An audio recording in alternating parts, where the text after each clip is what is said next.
Halo sahabat-sahabat budidaya, jumpa lagi di channel Rencang Klaten. Kali ini kita akan membahas tentang salah satu kandungan dalam probiotik, yaitu asam amino. Kita akan membahas potensi-potensi asam amino untuk pertumbuhan belut. Selain untuk pertumbuhan belut, asam amino ini jika diterapkan di dalam suatu media, misalkan kita terapkan ke dalam lumpur, ini akan menciptakan sebuah habitat yang sangat disukai oleh belut.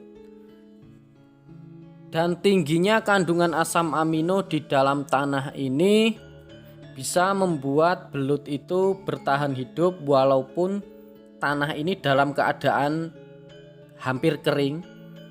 Bisa kita saksikan sendiri, ini keadaan tanahnya. Tetapi di dalam tanah yang tinggi dengan asam amino ini masih ada kehidupan belut. Ini saya diamkan kurang lebih selama 3-4 bulan tanpa air, tetapi letak kolam ini sangat teduh, berada di bawah genteng.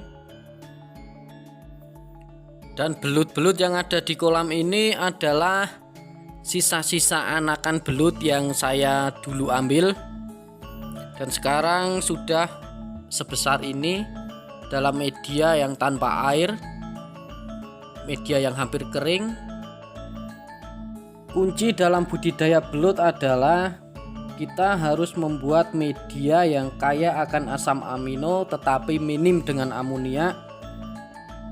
Dan kita juga harus menciptakan sumber makanan bagi belut di dalam kolam, di mana sumber makanan ini mampu mengandung asam amino yang lumayan tinggi untuk memacu pertumbuhan belutnya.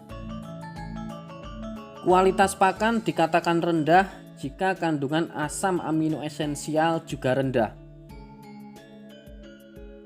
Tetapi asam amino esensial tidak dapat dibentuk atau disintesis oleh tubuh belut, sehingga harus tersedia dalam pakan alaminya.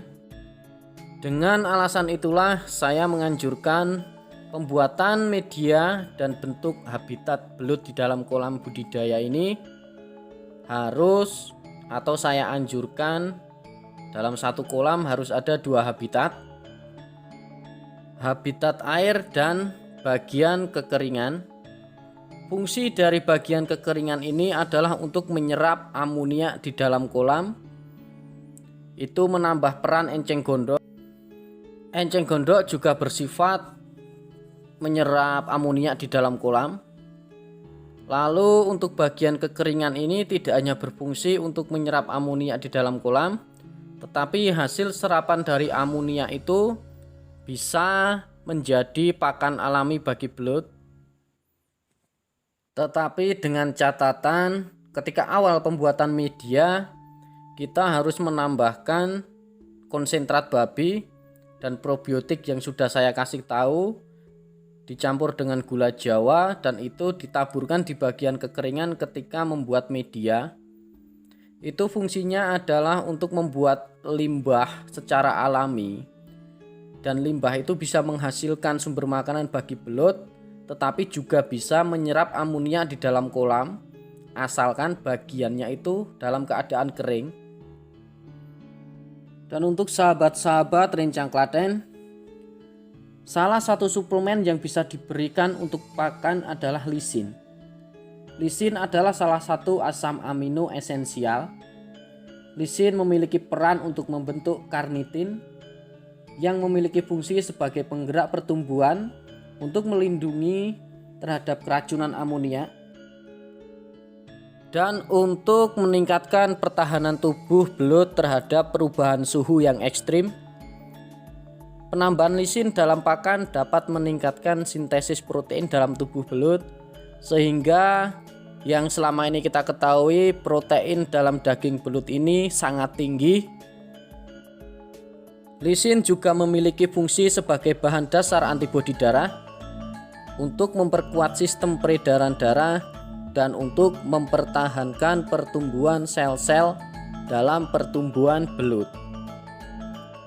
Dan untuk sahabat-sahabat Rencang Klaten, Insya Allah di lain kesempatan saya akan mengajarkan cara membuat asam amino dari bahan alami, dan bahannya itu saya produksi sendiri dan sudah diuji laboratorium, dan hasilnya itu melebihi batas atau standar minimal dalam kepekatan asam amino itu melebihi.